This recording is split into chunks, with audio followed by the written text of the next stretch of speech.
Matrayumpo na naikondusir sa Banwaanin, Minalabak, Camarines Sur ang launching kan Negosyo Center sa pagiman kan Department of Trade and Industry. Bisita sa pagtiripon si Regional Director Rodrigo Aguilar kan DTI Bicol, Provincial Director Edna Tejada kan DTI Camarines Sur. Sigon kay Mayor Christopher Lizardo kan Minalabak, dakulang kagianan ini sa mga negosyante sa lugar, tanganing daay na magpararayo pa kung may tuyo manungod man sa pagnenegosyo. One or more than a year ago, sa Samuyang Tiripon sa syudad, kang nag-formulate kami o nag-amend kami kang CNUB.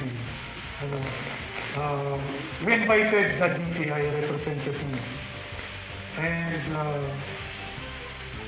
pigimbitaran ta sila naman para matabangan ang lokal na gobyerno para ma-promote ang satuwingang sabit, tihos, asin magayon, panog ng tradisyon na Banwaanin Minalabak. Sa ngunyan, padagos na ang transaksyon kan opisina para sa mga Minalabakenyong negosyante.